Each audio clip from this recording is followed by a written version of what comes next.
Hello, everyone. I am Mark Holthe, Canadian immigration lawyer, ex-immigration officer, and previous teacher. I just wanted to remind everyone about the upcoming EE Live Q&A that I will be doing tomorrow morning at 7:30 a.m. Mountain Standard Time. So that's tomorrow morning, 7:30 a.m. Mountain Standard Time. I hope that you can join me.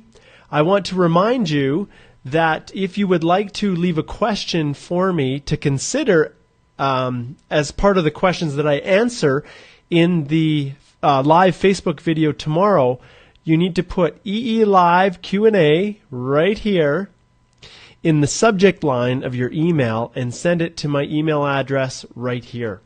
I also wanted to remind you that I can't answer everybody's questions when you send them to me, especially if they're very specific, like how can I immigrate to Canada, or questions that are just too encompassing, or ones that relate specifically to your situation that really wouldn't be of benefit to other people. So those specific type of things I'm not able to answer in the EE Live Q&A. I will dive into our lovely Express Entry Law Facebook group, which is, I think, over 34,000 people right now. I'll dive in periodically and try to respond. I also have my assistant, my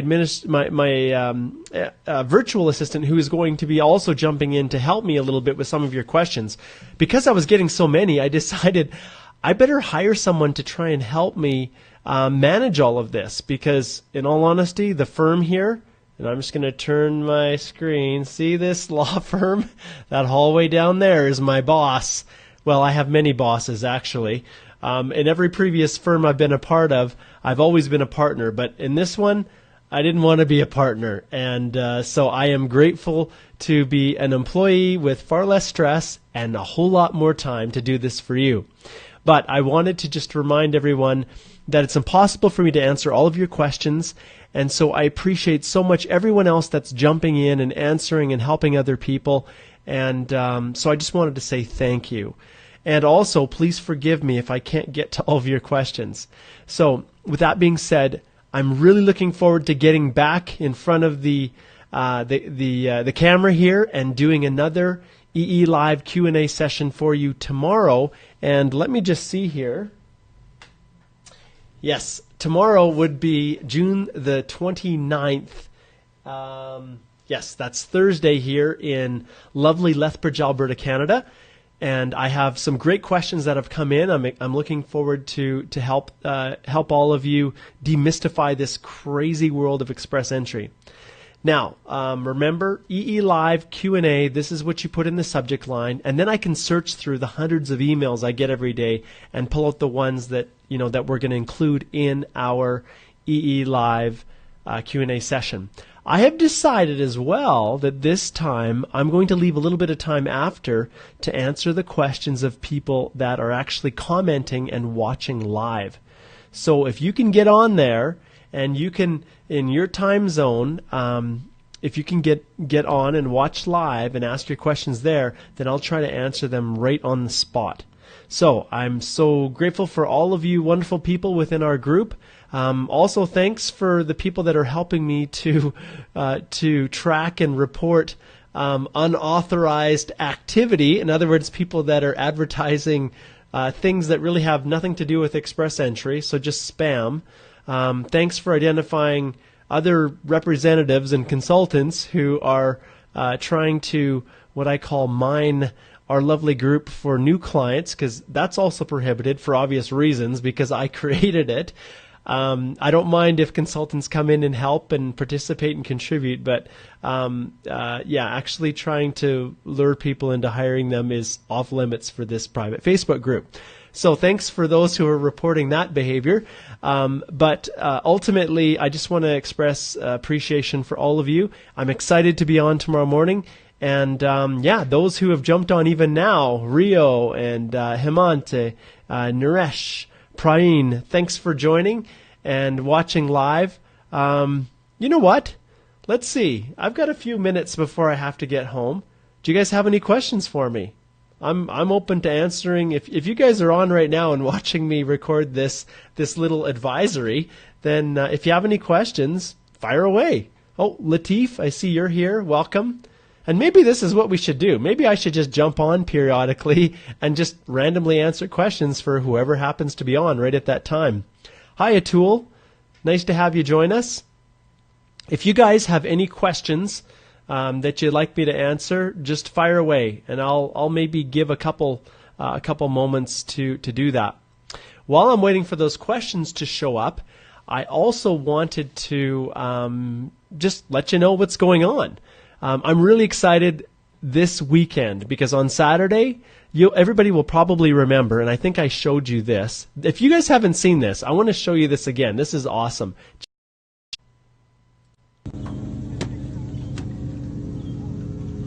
Oh, wow. Oh.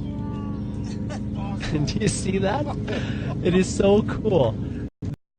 That was a tour that I did when I was in New Orleans this past weekend, and I had a chance to do a swamp tour. It was awesome, but I was also able to connect with some amazing lawyers all over the world at one of our global migration section meetings, and that's through the American Immigration Lawyer Association, and I'm a member of that.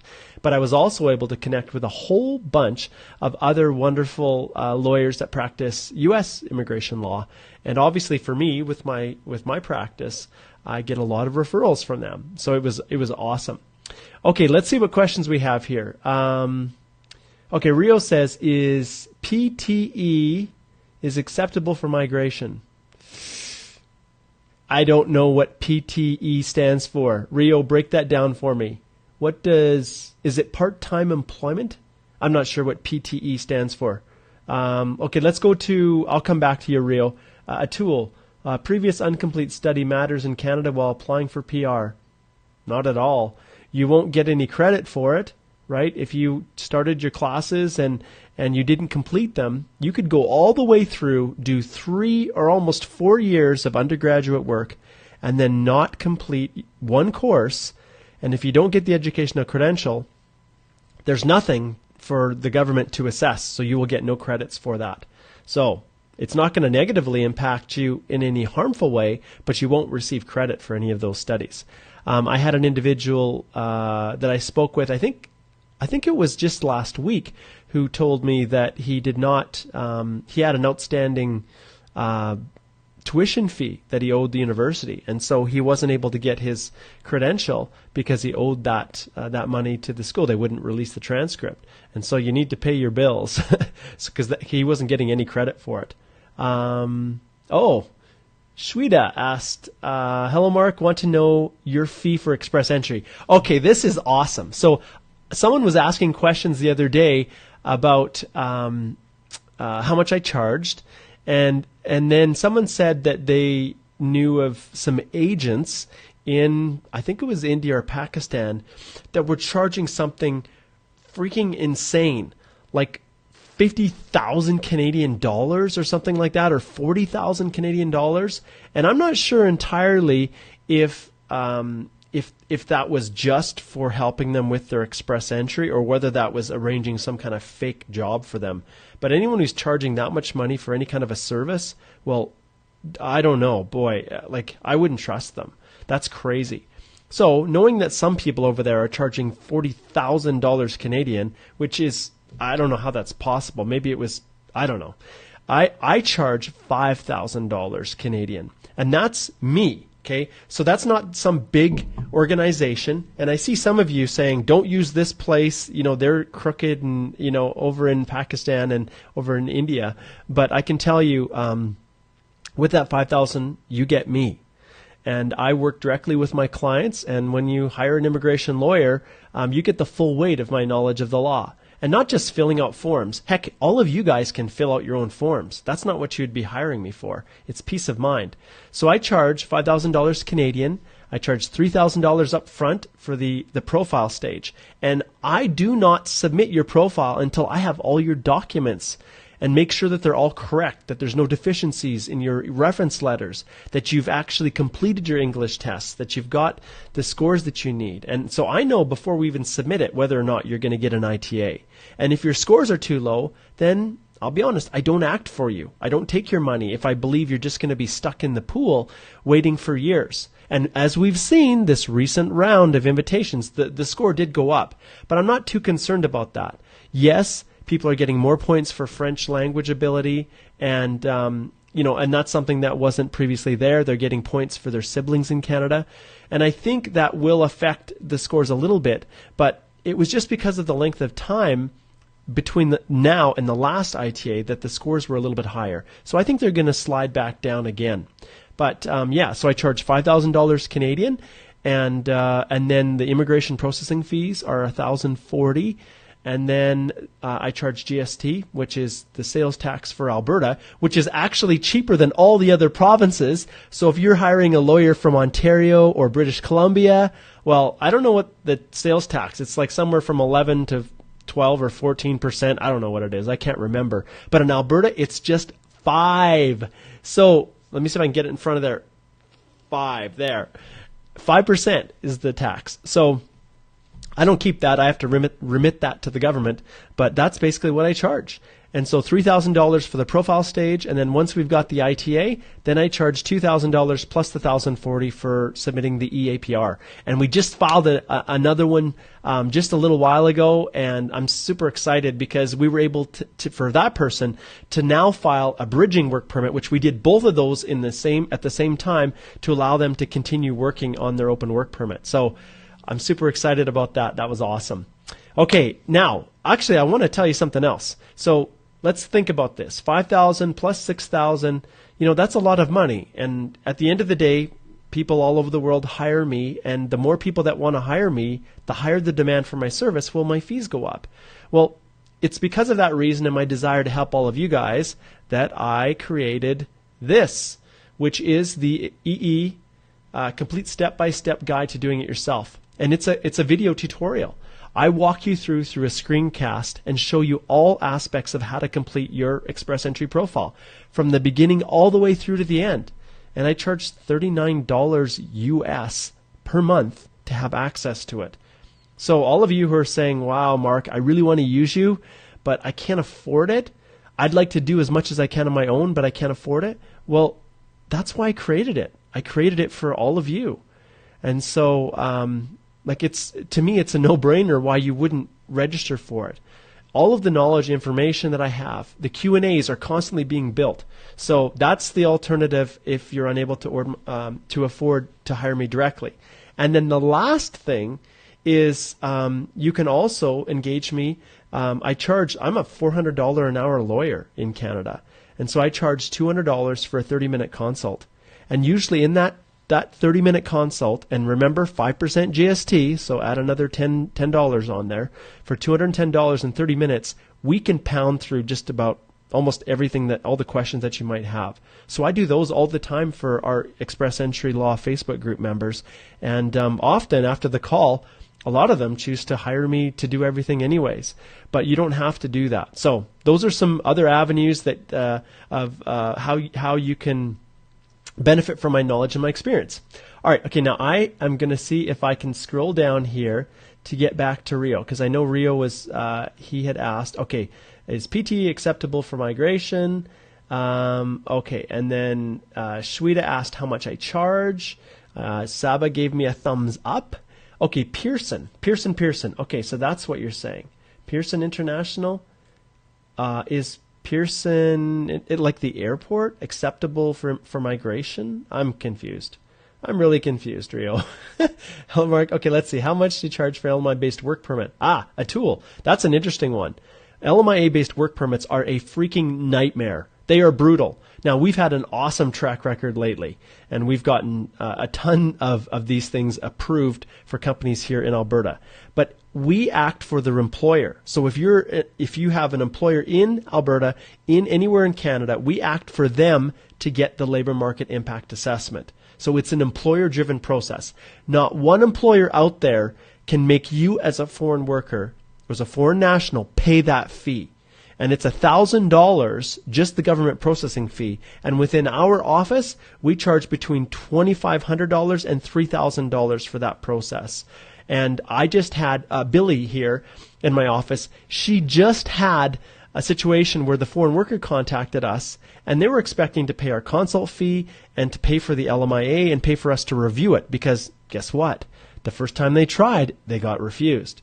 Well, we told her immediately, this person, Billy told them that no, we don't do that. It is against the law for a foreign worker to pay for their own labor market impact assessment. Now, when the company gets the labor market impact assessment, that approval to hire you, then they give that LMIA to you, and then you're responsible for getting your work permit. So people can pay us to help with that process. But that's usually what we charge, is between $2,500 and $3,000. And it's an employer-driven process. Okay, so Rio, I'm back to you, Rio. I'm trying to answer your questions. If my husband, who is currently working as a chef, and he is Australia, will be the primary applicant, and what outscore he needs to get each band, thank you so much. Okay, so you can go online, you can convert everything. So by and large, a level 6 is kind of the minimum range for IELTS, but you need to get at least a Canadian language benchmark of 9 across the board. So it's as simple as that. If you want to qualify independently through human capital alone, in other words, without a job offer in Canada, without a labor market impact assessment, then you're not getting anywhere unless you have at least a Canadian language benchmark of level 9. Okay? All right.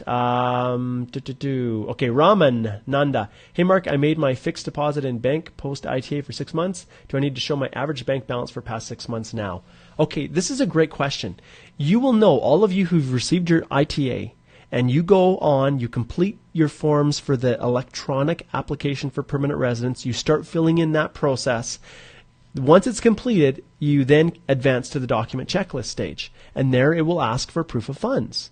And if you click on that little toggle, that little radio button, and I show all of this within, I explain all of this within this guide here. When you go in there and you toggle it, it specifically tells you that you have to provide a letter from your bank, and it gives you the format in which it needs to be, how the bank needs to write up this letter. It needs to describe specifically the average that you've had in your account over the last 6 months. So the answer is always yes. And anything that the government asks, I provide it. And if I'm not able to, then I'll be honest, I'm nervous. And that's even coming back from my National Canadian Bar Association conference. I spoke with the officers. I had a nice visit with them after our session. And last year, not this year, last year I was on the panel teaching the other lawyers and presenting on express entry with the government officers. And I spoke with them after. And even during the seminar, that specific session on express entry, they confirmed that they don't care. Their job is not to accommodate all these other unique circumstances of people. Your job is to conform with exactly what they're asking. And if you're not able to, then you run the risk that they're not going to accept whatever you're providing. And that goes the same for reference letters. It goes for bank letters. It goes for, I can't get my educational credential assessment because my school closed down. They don't care. So, yeah, so take that into consideration. Okay, so that's what I'd tell you, Raman, yes. And then as far as the money sitting in your account for the next 6 months, that's actually awesome. As far as I'm concerned, if you're at a stage where you know you're going to get an invitation to apply, then yeah, absolutely. You want to, if someone's going to give you a loan, if they're going to give you an irrevocable gift to help cover your cost of settling in Canada, then you want to make 100% sure that you get that money in early and that it's in there so that when the bank gives the letter, they say you've had this money for 6 months. Because if it's been sitting in your bank account for 6 months, then there's a good chance that it's not someone that just gave you a short-term loan just to park it in your account long enough for you to, take a printout of your statement on that day and show, see, I've got the money. We called that show money for the purposes of temporary resident visas, the TRVs and visitor visas to Canada. People are notorious for, providing show money that, yes, look, I've got this money in my account to support my trip to Canada. Well, for those who are relying on proof of funds and have to have and show and demonstrate proof of funds, I try to comply exactly with those instructions within the Express Entry site. All right. Let's see, when you need IELTS, so this is Sweden. When you need IELTS results with all the documents or after 2/3 months. And this is the challenge. I'm going to create, as a teacher, I'm going to create something for you guys. I don't know what it is. I'm going to partner with someone to help with English, to help you guys with your conversational English, your writing. And I know, Sweden, I should understand what you're asking here, but I'm just not quite sure. When you need IELTS results with all the documents or after 2/3 months. I'm sorry, I don't understand that one. Okay, let's see here. Oh, Raman, PTE is an English language exam. See, I don't practice Australian immigration, but my brother, he lives in the Gold Coast. He's going to dental school there, and he's actually back. So I'm going to hopefully see him in a couple of days, but he came back to Canada just for a short little visit because his daughter is graduating from high school. Same as my son, who is actually doing his convocation on Friday. Very cool. Okay, so PTE. Okay, PTE does not work. No, Canada only cares about IELTS and our version, which is the CELPIP. So that's the Canadian English language test. The CELPIP is the Canadian version of the IELTS. So, no, PTE is not. No. Thank you, MD Kamal. Yes, no PTE. And we've got lots of thumbs up. That's awesome. I love the thumbs up. Okay. Okay, Faisal asks, is temporary foreign work permit a good option for 40-year-old individual? Faisal, if you can get a work permit in Canada during these low, slow, depressed economic times, it doesn't matter who you are. You could be a perfect candidate with a PhD and with, that's 30 years old, that has 3 years or more of work experience, that has, just high language ability. Even in those circumstances, being able to come over and have a job and someone who's willing to support you, even if you don't even need it for PR, 100%, absolutely. And it's interesting, Faisal, because under Express Entry on October the 1st of this year, I will be a 0. In other words, I'm clinging on to my last 5 points if I was an immigrant, but I will be a 0. So I'm too old apparently for Canada. They won't want me. So if you are older and you're not getting a lot of points for age, then you need to make them up somewhere else, and that is usually through a job offer. I think I'm trying to false alarm. I was going to sneeze. See, when I'm doing my podcast, my Canadian immigration podcast, I could cut that out. I could just splice it and cut it out. And actually, there's an awesome podcast coming out with Carter Hoppy, a lawyer who practices in Abu Dhabi. He's a Canadian immigration lawyer. I just recorded an awesome podcast that I'm going to release on the Canadian Immigration Podcast anytime soon here, as soon as I can get it edited and out there within the next couple of days. You have to check that out. But so when I stopped to sneeze, and you're probably wondering what the heck I was doing. Anyways, okay, back on track. Okay, Faisal says, what kind of ties are seen for the home country in terms of financial ability of an individual for a temporary foreign work permit? This is tough. Those ties, they're the same ones that you need whether you're applying for a visitor visa, a study permit, a work permit. And so just off the top of my head, I can tell you, do you own your own home? Do you have lots of money in your bank account? Do you have a job that you have worked at for a long time that pays you through a bank account where you can show the money coming in? Do you have family in your home country? Do you have a reason to go back? All of those things are the factors that they look at. If you're looking to, say, come and study in Canada and you're 50 years old and you already have a master's and you want to come take some undergraduate course in Canada, you're going to have a hard time. Because to an officer, they wonder, well, why would you want to do that? Anyway, so those are all the factors that you look at for those temporary ties issues. Okay, okay, so Sweden is asking, well, what's the requirements for Express Entry? Okay, Sweden, I'll put that in the comment section. I'll provide you a link back to the IRCC website so that you can see where that's coming from. And then I'm also going to provide you with this here, a link to my course, because the whole course starts out with, how does Express Entry work? How do I increase my chances of getting approved? You know, what are the minimum language scores I need? All those kinds of things are covered in this. Okay, Mark, okay, so this is Raman. Will a gift deed lower some risk in my case? No, it doesn't. As long as you make sure that it is properly documented, that there's a sworn statement showing it is an irrevocable gift, that it is given just out of love to support you, and it's not a loan, right? That's what's important. And I like to see it in the bank account for a long period of time, not just immediately before you complete your EAPR and submit your application. All right. Okay, Dr. Patel. Dear Mr. Mark, hope you're doing well. I wonder that for CEC, apart from reference letter, I have to provide all pay stubs. And should reference letter mention knock code for job position? You know, it doesn't specifically require that you put your knock code in your letter, but I'll often do it. If the employer is okay with me coaching them a little bit on the minimum requirements, I do not write the letter for them. They're the ones who identify the job and the job description, but for the knock code, I don't usually include it. Now, you'll see within Express Entry that pay stubs are optional.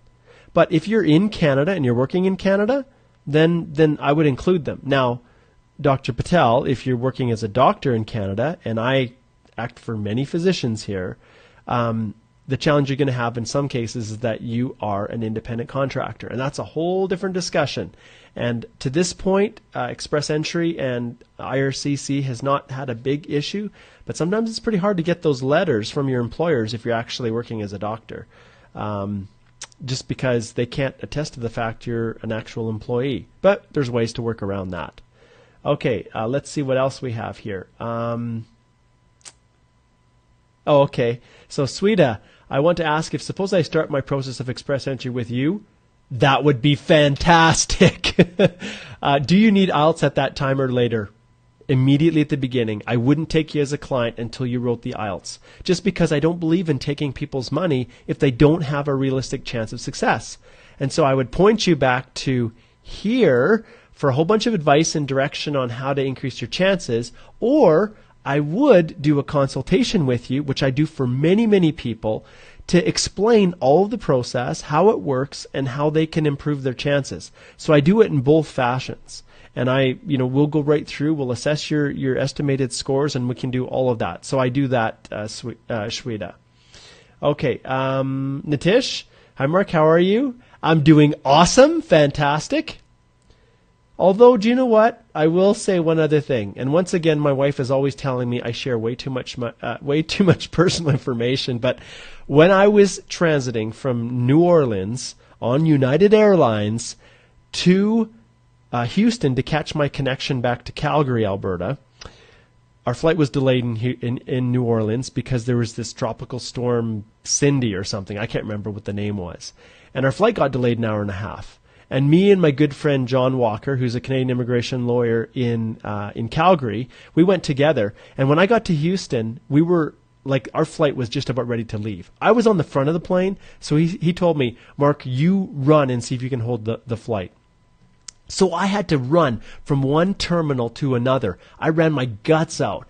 And I had hip surgery 2 years ago, reconstructive hip surgery to resurface it because of all the sports I played for years and all of the high jump. I don't know if any of you watch track and field, but high jump was my passion. And I was a left-footed jumper, and my personal best was about 205. So I never went on to actually compete in the Olympics, but I did go to Olympic trials way back when I was a young buck. But anyways, after all those years of high-performance athletics, it kind of wore my hip out. So this was the first time that I actually really full-out ran. And oh my goodness, the last couple of days, it has been so sore. But thank goodness for my bike. I can still ride my bike to work. Okay, so there's more information than you need, Nitish. I'm doing better. When I talk to you guys, life's a whole lot better. Okay, what are the language abilities needed for temporary foreign worker program? That's tough, Faisal. You have to be able to speak English, but there's no specific level that you have to meet. If you're ever called in for an interview, then you're going to have to satisfy that officer at a visa office abroad that you speak English well enough. But really the standard is pretty low. So it's just more that you can converse and you can communicate. It depends on the job though, right? Okay, Bandavia. Let's see here. Hi, Mark. You're wonderful with your advice. I had your consultation last month where I had a discussion very specifically with my case. You gave me few suggestions, which I tried to work on. I would be grateful if you could please check and respond on the documents I worked upon. Would it be possible to respond on the same, please? Okay, so Bandavia, I'm going to have to check it out and see. I'm not sure if it was a part of the initial consultation and then there was a follow-up or something. Anyways, I will make sure that I will get on that if it somehow slipped through the cracks. All right, thank you. Okay, Nitish, CRS score is 408. When you expect my wait will over. All right, well, you know what? I cannot say. I am not the prognosticator of prognosticators. There's lots of people who like to speculate, and I hope that it will come down to that level. We were at 413, right? Then they added a couple extra points for people with siblings and people that have French. But you know what? There's only so many people that have siblings in Canada. And it's, I think that it's going to drop down. And I think you've got a good chance. So maybe, just maybe, it might happen this year. It could happen in the very next draw. Who knows? It just depends on where they're at with their levels planning and how many of the people they need to fill their quota for the year have actually been filled up. So we're about halfway through. All right, so we'll see. Okay, here's what I want people to do. I'm going to start I think I'm going to start a little lottery. This would be fun. I'm going to start a lottery, and I'm going to say, I'm going to post it on the Facebook, on our Express Entry Law Facebook page. And the question is going to be for you to guess. Well, no, that'll be too hard. I was going to say, guess what the CRS score will be.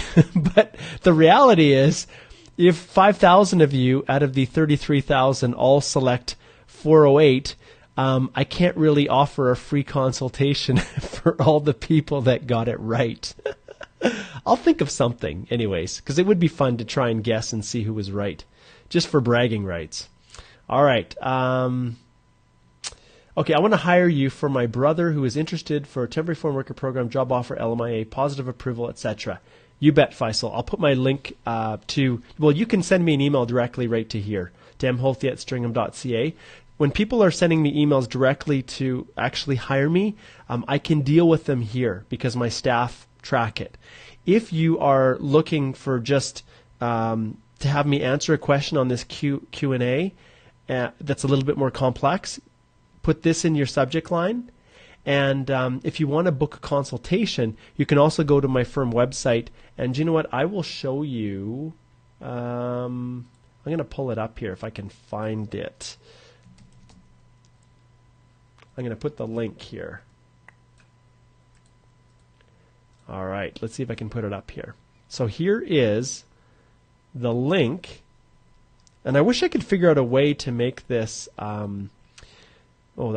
that's pretty hard to read. That's not very good. Woo, I'm learning this software on the go. This is awesome. Let's try this again. And I'm going to change the color because no one can read that. Let's see if I can do it here. Maybe. Let's see here. Man. Oh, I don't know how it works. I thought I could figure it out. Anyways, I think you guys can see this. I'll put it in the comments. One thing I learned is that, it's really hard to see with all of the moving parts here. But it's just Stringham /immigration dash. I'll put this over here where you can see it. Dash Mark dash Holthy. Okay, so that's it. You can go there to book a consultation. All right, anyways, let's keep cruising down here. So Faisal, look forward to connecting with you, my friend. My question is, I am a refugee from Afghanistan now in India. How can I come to Canada? May I know about it? Well, the reality is, Hamadullah, you would have to qualify in the exact same way as everybody else. So you'd have to rank high enough through Express Entry. So any information you want, once again, I keep pulling this up. There's the course, and I'll put it into the show. I keep calling show notes because of my Canadian Immigration podcast, into the comment section. All right. Lots of thumbs up. That's awesome.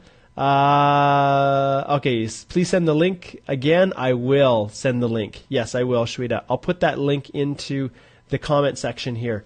And I use a software program that allows me to do things and to put pictures and things. And I'm not sure if I check this out. So that is where I'm going this weekend with my family. We're going to ride our bikes. And this is, it's Waterton National Park. I'm going to take my kids and we're going to go on a back trail where you can actually ride bikes back into a nice mountain lake. And I'm going to bring my fly rod and I'm going to catch a ton of beautiful, probably cutthroat trout. So that's what I love to do when I am not doing this. Okay, let's see. Amir, sir, during work permit, how many days starting PR process? Amir, I think you're asking how long if you come and you work in Canada, I'm assuming. How soon can you file a permanent resident application? I think that's what you're asking. If you want to qualify through the Canadian Experience class, you need to work 1 year as a skilled worker and meet the minimum language benchmarks. So if you're working in a technical or trade level position, it's a Canadian language benchmark 5. And and that's across all abilities. And if you are working in a higher skill level A or O, then your minimum language that you'd have to meet is a CLB, Canadian Language Benchmark, level 7. All right? So 1 year.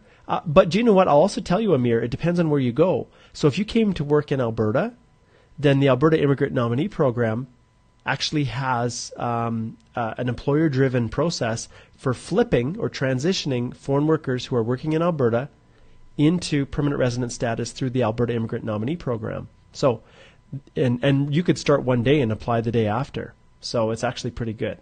I have to tell Brad Trefan, essentially the director of the Express Entry, the director of the Alberta Immigrant Nominee Program. I have to tell him that I'm plugging his program here on my Facebook page. Okay, let's see here. What else? You guys just keep asking the questions. It's quite awesome. Okay, Dr. Patel's asking another question. My wife get only simple pay stub, which is from CRA website, provided by her employer. I'm assuming you're saying here. Not on letterhead, not showing total hours worked. Can we upload this simple pay stubs? Okay, well, if you have something like that, yeah, you can do that. Remember, the most important part of that whole process is the letter, the reference letter. So that's the most important part. And so if you are if you don't have those pay stubs, it's not the end of the world, but you just need to make sure that the letter that you have, your reference letter, is comprehensive. All right, folks, this was supposed to be just a little teaser to encourage, everybody to come on in the morning, but I guess this is how it is. Maybe this is how it's going to roll going forward. But I will try to be consistent and predictable. But I need you guys to tell me when the best time is. Obviously, everybody who's listening to this now, a lot of you are in Canada. So just confirm with me. Those of you, I see we've got about 20 that just popped in right now. But of all of you guys, just give me a thumbs up. Tell me where you're at. Tell me where you're at in Canada. So post in the comments where you were at in Canada. And I'm going to hold off on the questions because I can't quite keep up with everyone. And so I'm going to try to scroll down. Okay, so here's some thumbs up and see if now I'll start to see them. So tell me, if you can, where you are in Canada. Okay? And let's see if it'll decide to actually show now on my feed. Okay, awesome. So we've got Vancouver, New Brunswick. Very cool. New Brunswick, that's awesome. And Gurwinder's in Vancouver. Okay, Dr. Patel's in Ontario. Rio, you're in the Philippines. Fantastic. Okay, that's great. Where are the rest of you? Come on, you guys have to participate. We've got a few answers here. And I'm trying to keep up with this thread here with everybody responding. That's cool, Rio, that you're actually tuning in from the Philippines right now. What time is it there in the Philippines? What time is it, Rio? All right. So while Rio's telling me that, and we're having a live conversation here, I just wanted to just let you know that I better close this off. I do have to get home. And actually, I'm in the process of revamping our case management system here in the office to make it more intuitive for Canadian applications. And I'm working with a wonderful company in the U.S. who is we're going to revolutionize how we do our applications, and hopefully it's going to result in us being able to offer more competitive prices to our clients. So I'm super excited about that, and I'm excited about a whole bunch of things. So I better save some of these for 7:30 a.m. Mountain Standard Time tomorrow morning.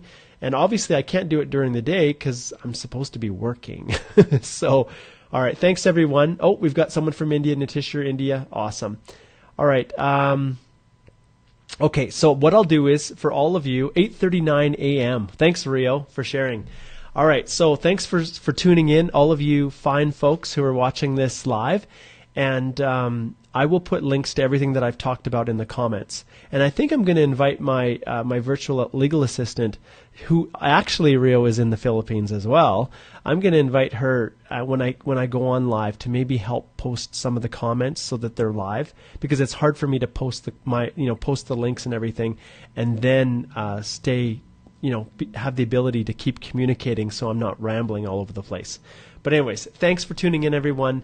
You guys have a wonderful evening. I'm going to get some sleep and be fresh and ready to go first thing in the morning, and excited to share a whole bunch more on Express Entry. So take care, everyone.